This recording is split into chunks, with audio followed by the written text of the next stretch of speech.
hadis yang dirawi oleh Imam Tirmidzi dari Sa'id radhiyallahu anhu. Bertanya seorang sahabat kepada Nabi, "Ya Rasul, inna ahabban nas ilallah yaumal qiyamah." Sungguhnya siapa manusia yang paling Allah cintai pada hari kiamat? Dan sesungguhnya siapa manusia yang paling Allah benci pada hari kiamat? Maka Rasul menjawab, "Duhai sahabat, manusia yang paling Allah cintai pada hari kiamat itulah pemimpin-pemimpin yang adil. Dan ketahuilah, manusia yang paling Allah benci pada hari kiamat pula pemimpin-pemimpin yang zalim." Dalam hadis sahih Imam Bukhari, Rasul pernah bersabda, siapapun yang terpilih menjadi pemimpin tapi mereka tidak setia kepada rakyatnya, maka haram surga bagi mereka. Dalam hadis Imam Ahmad bin Hanbal, Rasul bersabda, siapapun yang jadi pemimpin lalu menipu rakyatnya, maka tempat yang paling layak dan patut baginya itulah neraka. Hadirin hadirat, guru-guru yang kami muliakan, sebenarnya ikon produk pemimpin itu seperti Umar bin Khattab radhiyallahu anhu. Beliau sosok pemimpin, namanya masih terpampang dalam sejarah Islam. Beliau sosok pemimpin yang tidak duduk di pendoponya. Setiap malam Umar bin Khattab, sahabat Rasul, beliau berkeliling meronda, ingin melihat keadaan-keadaan rakyatnya di kala itu, mendengar di balik gubuk-gubuk rakyat yang miskin. Rupanya Umar bin Khattab mendapati seorang ibu tua sedang menggoreng sesuatu. Anak-anaknya menangis seraya berkata, "Duhai ibuku, mengapa begitu lama engkau menanak nasi untukku?" Apa kata ibu tua tersebut? "Sabarlah anakku, sebentar lagi nasi ini akan masak." Rupanya anak-anaknya menangis sambil menunggu masaknya nasi yang dimasak oleh ibunya. Umar bin Khattab mengetuk pintu, memohon izin masuk. Karena li Umar fikir bahawa dari bunuh gemagun hana masak-masak, maka dia memberanikan diri untuk masuk. Apa yang dilihat oleh Umar? Apa yang dimasak oleh ibu tua tersebut? Rupanya seorang ibu tua tersebut sedang membungkus, menggoreng, merebus batu-batu kerikil keras. Umar pun terkejut seraya bertanya, "Duhai ibu tua, mengapa engkau membohongi anak-anakmu?" "Wahai tamu Allah," kata ibu tersebut, "ketahuilah, sesungguhnya dari pagi-pagi kami tidak makan, kami miskin. Anak-anakku yatim, mereka berpuasa. Dengan harapannya ku perintahkan berpuasa untuk sebut dan buka puasa harapanku. Ada orang dermawan yang mau menyedekahkan gandumnya bagiku dan anak-anakku."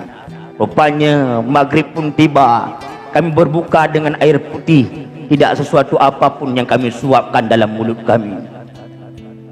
Maka untuk menghibur anak-anakku yang sedang kelaparan, Tuan pegah ba anak-anak long sabar siat anak mutuah janjan masak bumak dagun. Tapi karena memang mereka begitu lapar, dalam tidurnya mereka terbangun seraya bertanya kembali, "Duhai ibuku, telah siapkah makanan yang kau hidangkan? Selalu aku membohongi anak-anakku. Ketahuilah tamu yang tidak diundang malam ini, pemimpin aku, pemimpin kita, Umar bin Khattab itu zalim. Umar bin Khattab itu tidak perhatian kepada rakyatnya. Kami miskin ditelantarkan." Tanpa sadar ibu tua tadi tidak tahu bahasan itulah Umar bin Khattab. Berurai air mata Umar bin Khattab di kala itu. Beliau kembali keluar sampai di Baitul Mal. Dia jinjing satu karung beras gandum. Nepuk atuku Umar bin Khattab. ajudan Umar bin Khattab sibuk di kala itu. Aslam namanya. Umar khalifah presiden kami.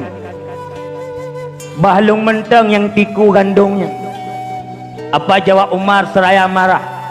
Wahai Aslam, engkau ajudanku, engkau perpanjangan tanganku. Sebenarnya aku tidak bisa melihat keadaan rakyat-rakyatku, maka aku utus engkau sebagai ajudanku, perpanjangan tanganku. Tapi engkau Aslam, ajudan-ajudanku, menuntun Umar bin Khattab masuk neraka. Ketahuilah Aslam, jika ada rakyat Madinah hari ini, rakyat Umar bin Khattab lapar,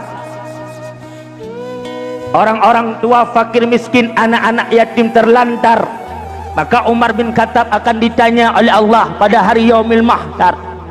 Ketahui Aslam, tabah uruk yang ruhung batu tu, tubuh tengah-bengah unta dijak, muturuk gaki untanya. Umar bin Khattab akan ditanya oleh Allah, apalagi rakyatnya ada yang lapar malam ini. Aslam, Aslam, semata-mata kesalahan engkau. Dengan rasa marah Umar menjinjing gandum. Ia masuk ke rumah janda tua tersebut. Dengan tangannya yang mulia Umar bin Khattab merebus, membantu menanak gandum, nasi dihidangkan kepada fakir anak-anak yatim tersebut. Si ibu tadi pun mengatakan, seandainya pemimpin aku sepertimu, sungguh rakyat-rakyatnya pasti sejahtera. Hadirin hadirat, rakyat itu butuh perhatian pemimpinnya. Bukan tidak butuh, sangat butuh. Aceh kaya, tapi keadaan Aceh darurat. Aceh hebat, tapi Aceh darurat dalam segala ini. SDM kita mundur. 34 provinsi, provinsi termiskin nomor 6 Aceh. Aceh kaya, penghasil emas, penghasil gas, tapi rakyatnya anti menanti gas. Ada apa? Pulau Sumatera kita dikenal kaya, tapi nomor 1 termiskin. Ada apa? Apa masalahnya? Ada sesuatu yang terjadi pada sistem pola asuh pemimpin kita. Presiden adalah rakyat, diberikan mandat, maka pemimpin negeri paling tinggi harus perhatian kepada rakyatnya.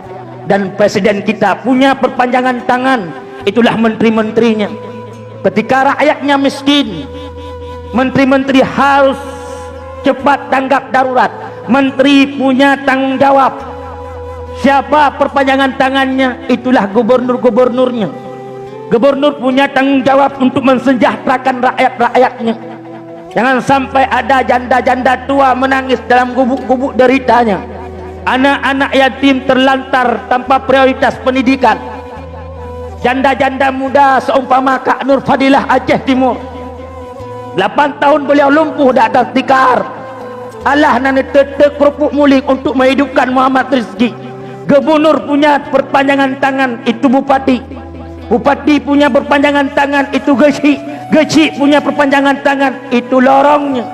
Apakah rakyatnya tidak terdeteksi? Sejauh mana perhatian kita kepada rakyat? Kullukum ra'in, kalian semua itu pemimpin, kata Nabi. Wa kullukum mas'ulun an ra'iyatihi, dan setiap pemimpin akan dimintai apa yang dipimpinnya. Wa allaisa li insani illa ma sa'a, dan bahwa sungguh manusia tidaklah memperoleh kecuali apa yang mereka usahakan. Wa anna sa'yahu sawfa yura, kemudian usaha mereka akan Allah perlihatkan di hadapan mereka. Jika banyak kebaikan beruntunglah, jika banyak keburukan celakalah. Tsumma yujza'u jaza'al awfa, kemudian Allah membalas dengan balasan yang paling sempurna. Hadirin hadirat, guru-guru yang kami muliakan, mulailah hari ini menanam benih-benih kebaikan. Karena setiap benih kebaikan yang kita tanam akan melahirkan benih-benih kebaikan yang lebih banyak daripada benih yang pertama. Al-Quran memberi jawaban, man ja'a bil hasanati falahu asyru amsalihah. Barang siapa berbuat satu kebajikan, maka Allah membalasnya 10. Jikalau gajah mati meninggalkan gading, seyogyanya kita manusia mati meninggalkan budi. Hadirin hadirat, peka sosial hari ini khususnya orang Aceh. Seandainya kita semua berfikir akan agama kita, apa yang diperintahkan oleh Rasul kita, sesungguhnya kepekaan sosial ini tidak akan mundur. Maulud titip uro tak peringati, tetapi kadang-kadang apa yang diperintahkan oleh Rasul kita kurang mengerti. Maulud pegat baju beraya perlu menghidupkan, mengenalkan kepada generasi siapa itu Nabi. Tetapi oleh Maulud benar dua. Pertama perubahan, kedua perbaikan. Harus ada perubahan pada umat-umat Muhammad itu sendiri. Dari akhlaknya, moral, kepekaan sosial, semua harus ada perubahan mencontohi Nabi yang sedang diperingatinya. Harus ada perbaikan dari segi ibadahnya, karena umat Islam mundur karena mereka mundur dari segi ilmu pengetahuannya. Kepekaan kita hari ini makin lama makin mundur karena memang mungkin terlalu banyak asupan makanan yang terisi diproses oleh usus-usus pencernaan kita, sesuatu yang dari haram, maka membuat mata hati kita menjadi benak dan kotor, sehingga perasaan ini pun tidak ada rasa kasih, berkurang rasa sayang, karena sesuatu yang kita konsumsi bukan sesuai dengan tuntunan Nabi. Maka mari dalam waktu yang singkat kita ingin menumbuhkan rasa kepekaan kita. Jangan sampai ada sesuatu yang kurang dari umat Islam ini sendiri. Aceh kaya, jangan sampai Aceh rakyatnya menjadi orang miskin di negerinya sendiri. Anak-anak kita, generasi-generasi kita harus mencontohi ikon produk kita. Itulah Nabi Muhammad sallallahu alaihi wasallam. Bukankah kata Rasul, khairun nas anfa'uhum linnas, sebaik-baik kamu yang paling banyak memberi manfaat untuk orang lain. Khairun nas man tala umruhu, sebaik-baik kamu kata Nabi yang panjang umurnya. Panjang umurnya, panjang pula kebaikannya. Syarrun nas man tala umruhu wa sa'a amaluhu, seburuk-buruk kamu kata Nabi, duhai umatku, panjang umurmu, panjang pula keburukanmu. Maka mari palih raja di bawah kerajaan, palih urug di bawah bangsa, palih utuh bawah senipat, palih tengku di bawah kitab. Adat mukoh rubung, hukum mukoh purih. Adat jit berangkau takung, hukum hanjit berangkau takih. Takut-takut malam jula, seput-seput mati suah. Lebih lam timakut di dalam uruk, hana setulung malaikat siksa. Kemang selanga duruh bak tangki, kemang padi watai senja. Hudip lam dunia baik melalole, ingat kemati ketanya rasa. Kepekaan sosial mari kita tumbuhkan. Setiap kita adalah pemimpin, dan setiap pemimpin akan Allah minta pertanggungjawaban di atas apa yang mereka pimpin. Hadanallah wa ikum ajma'in.